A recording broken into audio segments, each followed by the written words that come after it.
ladies and gentlemen. Today we're going to continue on and finish up our notes. What we have up here is information about the speed of light versus the speed of sound. Think about a lightning storm, summertime, nice and warm. When you see a lightning storm occur, first of all, you see the lightning, and then a few seconds later, you'll hear the sound, the thunder, the roar. Light actually will travel much faster. It's 3 times 10 to the 8th power, so take a 3, add 8 zeros behind it. That's how many meters it will travel in 1 second, whereas sound only travels 340 meters per second. So basically, sound travels much faster than sound, and that is why you see lightning before you hear the thunder. Okay, now today we're going to talk about wave interactions. So what we have up here is how waves behave. Basically, there are 4 basic interactions. Number 1 is reflection, like you looking in a mirror, reflecting. It will bounce back. Refraction is when it bends, and diffraction is when it goes around a barrier. Then you have interference. So let's look at the 4 types more specifically. So reflection is basically where waves will bounce off. Now there is something called the law of reflection. You may have seen this in your math and when you talked about geometry concepts, where a wave will come in, hit a barrier, but it will bounce off at that same angle. So whatever angle it comes in, it will bounce off at that same angle. So therefore, the speed and frequency never change in a reflection wave. There are 2 types of waves. They are regular and diffuse, and we'll look at those in just a second. But examples of things that undergo reflection are sonar, like let's say submarines, and they're trying to locate objects. They'll bounce off sound waves. It'll hit it and bounce back to them, and that way they know what object is actually there. And also your radar detectors by your policemen, they will actually use sound waves to bounce off your car, and they can determine your speed of your car. Okay, now the 2 types of reflections are called regular and diffuse. Regular is basically like a plain mirror, clear mirror. The image is clear, it bounces off, and whatever it comes in, it'll bounce off at that same angle. Diffuse is where you have a bumpy surface. You know the bathrooms where they have those bubbly glasses where you can kind of see what's behind but you're not quite sure? Or better yet, those shower curtains where it's kind of translucent. You can kind of see what the image is behind it but not quite. That's what that is. So it kind of takes light and it scatters it in so many different directions. Okay? Refraction is where light bends. You see this actually when you look at things underwater. If you're walking on the beach and you go to pick up something that is under the water, you think it's there, but it's actually at a different angle.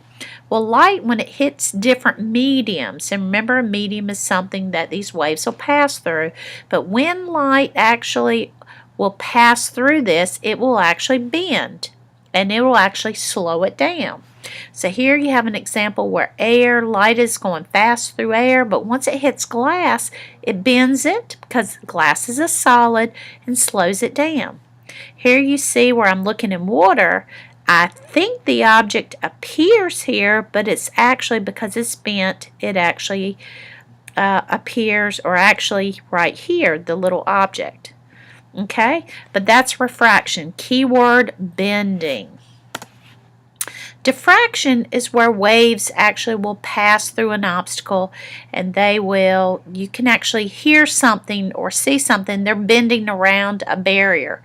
A great example, if you've ever been down to any of the parades, or better yet, just open up the classroom, you can hear noise up and down the classroom. And that noise you hear up and down the classroom is actually bending around the barrier, coming into the classroom, and I can actually hear it. That's diffraction. Or better yet, you see the clouds and you see how light is bending around those clouds, and you can kind of see the light waves on there. Okay? Interference is another one where 2 waves are going to collide. They'll either collide and build a bigger wave, or they'll collide and actually create a smaller wave, or cancel out altogether. But this is where 2 waves collide and combine together. So the first one is called constructive, and this is where two waves are actually moving in the same direction and they produce a larger wave.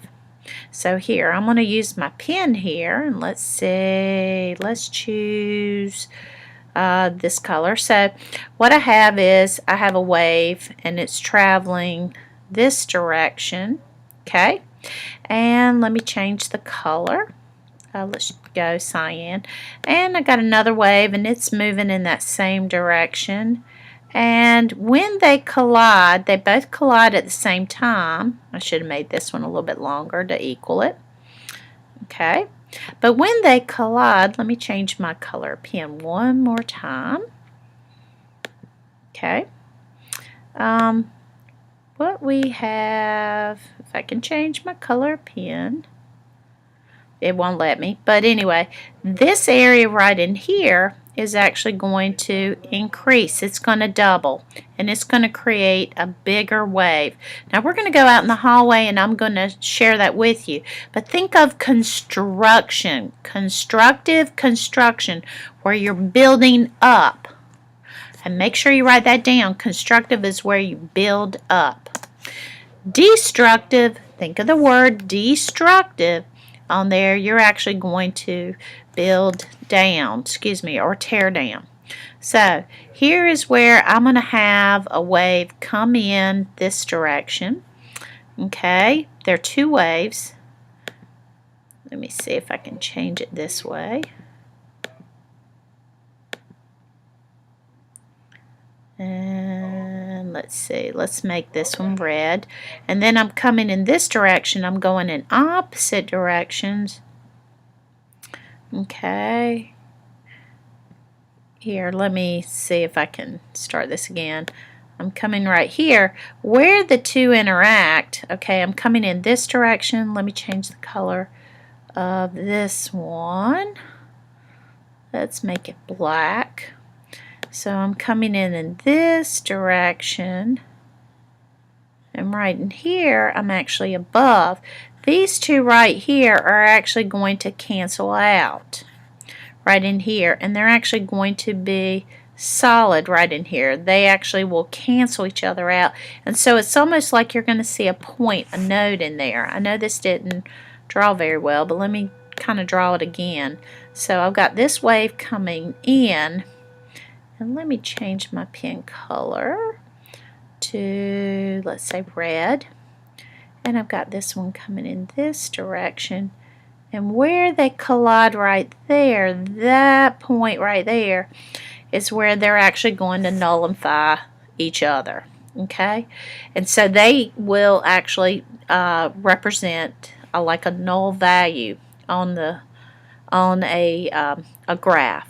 All right, and we're going to demonstrate that out in the hallway. Okay, now there's another thing. When I have light, and light is generated from the sun, when that energy is traveling from the sun to the earth, it travels in different waves. And these waves are represented on the electromagnetic spectrum. So what we're going to do here is kind of look at that spectrum more in depth.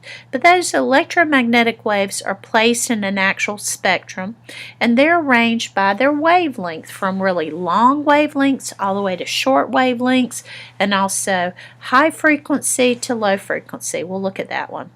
These waves also can travel through a vacuum. That means in space, where nothing will cause it to slow down. But once it hits some kind of obstacle, then it starts to slow down.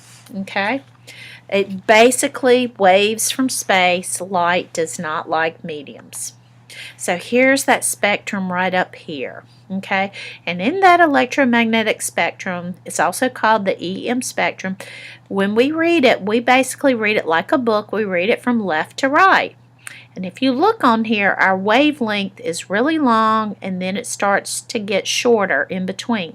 But look at that. I'm going from few waves to a lot of waves. So my frequency increases, but the distance from crest to crest, crest to crest, crest to crest, it actually gets smaller. So wavelength decreases, but frequency increases. Now, we're going to start with the slowest and work our way to the fastest waves on there. The longest or slowest waves are radio waves. They have the longest wavelength, lowest frequency, and the types on those are radio, TV, microwaves, radar. The other ones, and this is like your radio, like turning on the radio and transmitting it that way. Another one is infrared. So infrared basically is where it's heat detecting. You can't see these with your regular eyesight. You have to use special cameras in order to detect it. And that's where the military use those vision cameras, the night vision goggles, to detect it. You've seen those degree commercials where they're showing body heat. This is the same thing using the infrared. Okay? The other one is the visible spectrum. This is the light we actually see. When it comes down in the earth, this is where light is slowed down enough where I'm actually seeing it. And then you have the spectrum called Roy G. Biv. That it stands for red, orange, yellow, green, blue, indigo, and then violet. These are the different colors right here. Okay? And so red, actually, believe it or not, is your slowest. It's bent the least, down to violet, which bent the most, is the shortest. So the blue actually will move a lot faster than the red. Okay?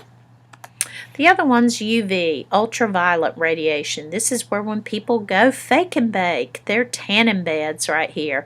And also these are ultraviolet rays that are transmitted from the sun. They're out there.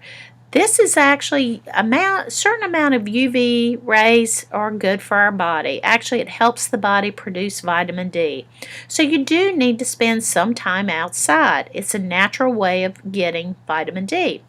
But unfortunately, it does cause sunburns, skin cancers. And of course, we can't see UV rays, but look down here, we can see the ramification of being exposed to UV radiation.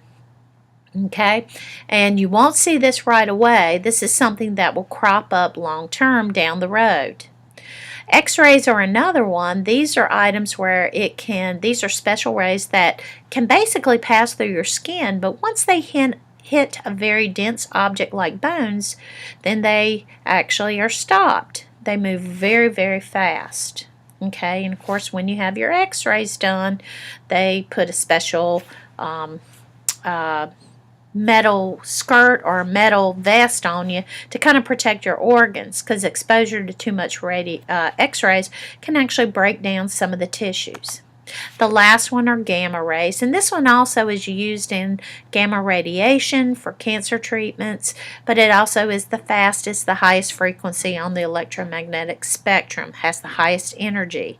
A lot of gamma rays are found in space, and in order to stop it, a sheet of lead will stop it, but also 3 meters of concrete can do that as well.